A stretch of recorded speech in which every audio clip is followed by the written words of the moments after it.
దుఃఖపడేది బాధితులు మాత్రమే. పరిష్కారం కోరేది క్షత్రియులు మాత్రమే.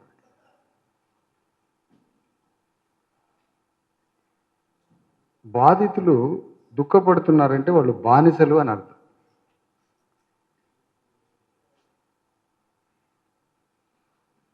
క్షత్రియుడు యుద్ధం చేస్తాడు.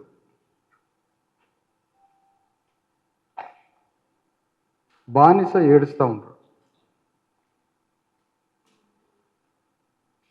మరి ఈ సమావేశంలో క్షత్రియులు ఉన్నారా, దుఃఖపడే బానిసలు ఉన్నారా?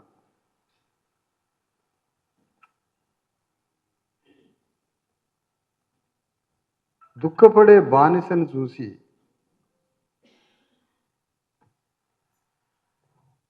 మనం చాలా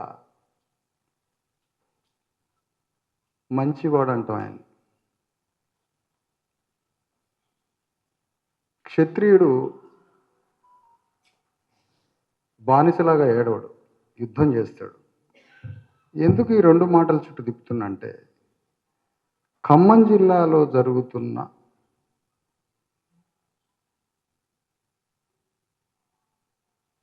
భూగోళం మీద,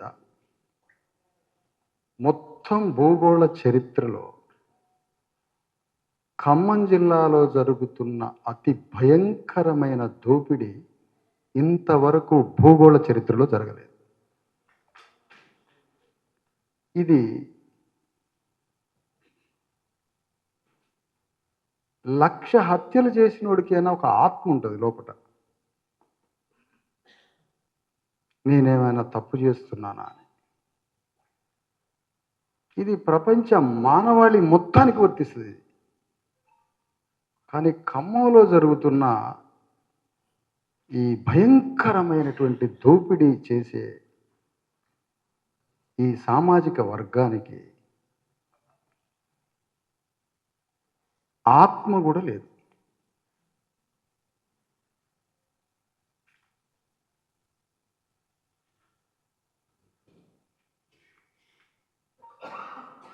అసలు వీళ్ళకి తాము చేస్తున్న దాని పట్ల ఎక్కడా కూడా అంతరాత్మలో ఒక్కసారి కూడా మేము చేస్తున్నది ఏమిటి అనే ఒక్కసారి చెక్ చేసుకున్న సంఘటన కూడా లేదు.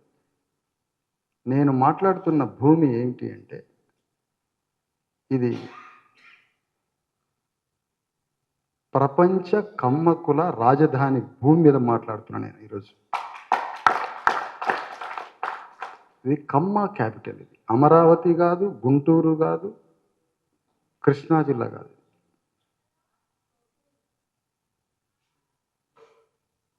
వీళ్ళ దోపిడీ, కమ్మ సామాజిక వర్గం యొక్క దోపిడీకి ప్రతిచర్య జరగలే ఈ రోజు వరకు. ప్రతిచర్య జరగాలి అంటే నీ మీద చర్య జరుగుతున్న సంగతి తెలవాలి. నీ మీద చర్య జరగాలన్న సంగతి నీకు తెలిస్తే నువ్వు ప్రతిచర్య చేస్తావు.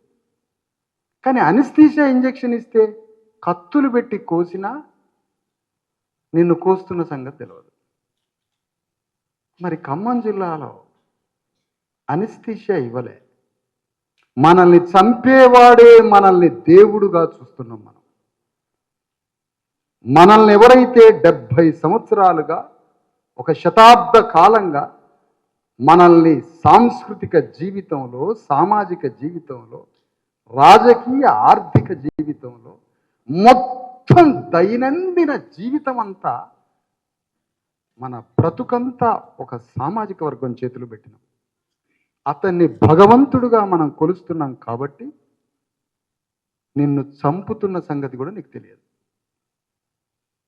ఇక ప్రతిచర్య ఎందుకుంటుంది?